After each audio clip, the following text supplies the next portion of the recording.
नए हथकंडे अपनाए जा रहे हैं और यही वजह है कि जिले में अधिकांश क्रय केंद्रों पर राइस मिलर्स ने अपने मुनीम सहित अन्य लोगों ने क्रय केंद्रों पर बिछाकर कब्जा कर लिया है, जिससे धान खरीद में फर्जीवाड़ा करने में कोई कठिनाई ना आ सके। धान खरीद हो रहे हैं। भ्रष्टाचार में लगातार नित खुलासे होने के बाद भी पूरनपुर इलाके के एक भी राइस मिल पर कोई कार्रवाई नहीं हो सकी। जिला खरीद अधिकारी धान खरीद के नाम पर राशन माफियाओं पर पूरी कृपा और संरक्षण बनाए हुए हैं, क्योंकि राइस मिलों में लगभग हजारों कुंतल धान बिना कागजों के क्रय केंद्र पर चढ़ाने के लिए तैयार रखा है।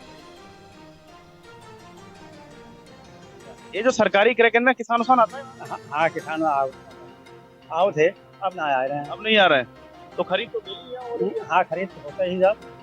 तो क्या बाबूजी धान तो लोग पहले ही बेच चुके, तो अब क्या मतलब आवत रहे जैसे जिसके है, तो मान लो जो धान हियाँ तुलन वालों तो बढ़िया, वो हियाँ तुलो, और जो खराब हो तो मिलन का जो हियाँ तुलन वालों ना। अच्छा बताइए, ऐसा तो नहीं कि मिल से यहाँ पे आंकड़ा बढ़ाया जा रहा है, मिल वाले आंकड़ा ना तो तोल नहीं हो रही है?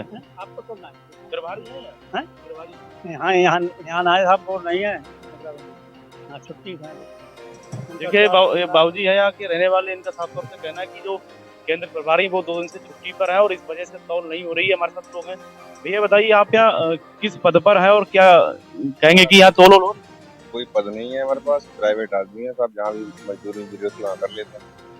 देखिए ये जो सरकारी क्रय केंद्र है वो उसको देखरेख का काम करते हैं प्राइवेट तौर पर। इनका साफ तौर से कहना है कि जो 2 दिन से जो केंद्र प्रभारी उनका स्वास्थ्य खराब, इस वजह से उनका आना जाना नहीं हो पाया। और लेकिन यहाँ पर तौल भी लगातार बंद है और हकीकत किसी एक सेंटर की नहीं है। जिले के 148 सेंटरों पर आप नजर डालेंगे तो कहीं भी आपको किसान नजर नहीं आएगा। ऐसे में आप अनुमान लगा सकते हैं कि आदर्श किसान से भले ही तौल दर्शाई जा रही हो, लेकिन इसके पीछे भ्रष्टाचार का कितना बड़ा सिंडिकेट काम कर रहा है, किस तरह से जो केंद्र प्रभारी वो खुद खुलासे कर रहे हैं कि जो राइस मिलर्स हैं उनसे आंकड़ेबाजी करके सरकारी क्रय केंद्रों का आंकड़ा बढ़ाया जा रहा है, इसकी भी वानगी जो साफ तौर पर देख सकते हैं। लेकिन लगातार जो सरकारी क्रय केंद्र हैं वो धान खरीद को लेकर के सवालों के घेरे में हैं, लेकिन जो जिम्मेदार अधिकारी हैं उन पर अभी तक जीरो टॉलरेंस जैसी नीति दिखाई नहीं दे रही है। योगी सरकार ने अभी तक जीरो टॉलरेंस का जो दावा किया था उसके तहत किसी भी जिम्मेदार अफसर की कोई भी जिम्मेदारी फिक्स नहीं की गई है। हरिपाल सिंह, समाचार दिल्ली। हरिपाल, किस प्रकार से ये धान खरीद में फर्जीवाड़ा हो रहा है, आखिर किसकी सह में ये फर्जीवाड़ा लगातार हो रहा है, जबकि सख्त आदेश प्रशासन की तरफ से है कि इस प्रकार के फर्जीवाड़ों पर कार्रवाई किया जाए, उसके बावजूद भी इस प्रकार का फर्जीवाड़ा किसकी सह में हो रहा है? देखिए बिल्कुल दरअसल आपको बताऊं कि पीलीभीत जिले में 148 क्रय केंद्र हैं जो बाकायदा खरीद के तौर पर लगाए गए थे, लेकिन जिला खरीद अधिकारी यूं कहें कि राम सिंह गौतम के संरक्षण में लगातार जो फर्जीवाड़ा है वो किया जा रहा है। और साफ तौर पर जिस तरह से रिपोर्ट में देखा गया कि जो क्रय केंद्र है वहां पर राइस मिल वालों ने नए नए हथकंडे अपनाने का काम कर रहे हैं, इससे फर्जीवाड़ा करने में उनको कोई कठिनाई ना हो।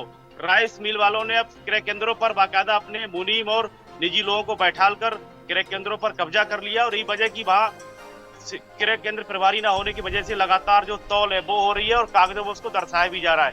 लगातार बड़े पैमाने पर फर्जीवाड़ा किया जा रहा है, नए नए हथकंडे अपनाए जा रहे हैं, लेकिन उसके बावजूद भी अभी तक किसी भी राइस मिल वाले पर या यूं कहे कि जिला खरीद अधिकारी पर कोई भी कार्रवाई नहीं हुई। हरिपाल, क्या आपने किसी अधिकारी से बात की? क्या आपने किसी अधिकारी को, उच्च अधिकारी को इस मामले के बारे में बताने की कोशिश की ताकि ये जो संलिप्त है इस प्रकार के फर्जीवाड़ों में इन पर सख्त से सख्त कार्रवाई किया जाए और किसानों को इस प्रकार से दिक्कत ना हो?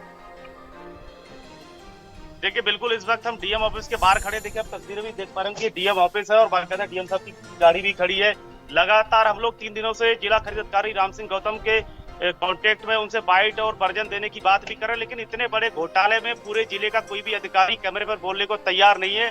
चूंकि जो धान खरीद के दौरान जो पूरा खाका था भ्रष्टाचार का वो खुद जिला खरीद अधिकारी ने तैयार किया था और यही वजह की राइस मिलर्स किसानों को सरेआम लूट रहे हैं। वो खुद लुटाई का जो काम है, फर्जीवाड़े का जो काम है वो खुद अधिकारियों की सह पर या यूं कहें कि जिला खरीद अधिकारी कर सह पर लगातार जारी है और यही वजह की इतने बड़े घोटाले पर अभी तक कोई बोलने को तैयार नहीं है।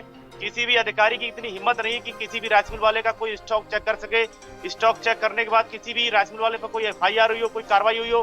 पूरनपुर में बड़े पैमाने पर 70 राइस मिलों में फर्जीवाड़ा हो रहा है, लेकिन किसी भी अधिकारी ने अभी तक कोई कार्रवाई नहीं की है, क्योंकि जो भ्रष्टाचार का पूरा खाका था वो खुद अधिकारियों ने तैयार किया था। वही वजह की लगातार फर्जीवाड़ा किया जा रहा है धान खरीद में, लेकिन कोई भी अधिकारी कैमरे पर बोलने को तैयार नहीं है। सबसे बड़ी बात आपको बताऊं, त्रिशला की शुरुआती दौर में जिस तरह से सीधी खरीद के दौरान जो राइस मिलर्स थे उनको नोटिस भी जारी किए गए थे, लेकिन नोटिस जारी करने की आड़ में किस तरह से उनको संरक्षण दिया गया, उनके ऊपर कोई कार्रवाई नहीं हुई और यही वजह थी कि लगातार सीधी खरीद जारी थी और राइस मिल वालों ने कई कुंटल धान अवैध रूप से इकट्ठा कर दिया और आज भी राइस मिल वालों के पास कई कुंटल धान 2 नंबर में इकट्ठा है, लेकिन किसी भी अधिकारी की इतनी हैसियत नहीं है कि वो स्टॉक चेक करने के बाद किसी राइस मिल बिल्कुल को कोई हरिपाल, हाथ आप डाल इस के कोई खबर कार्रवाई पर कर अपनी सके। नजर बनाए रखिए और पूरी कोशिश करें कि किसानों की बात उच्च अधिकारियों तक जाए।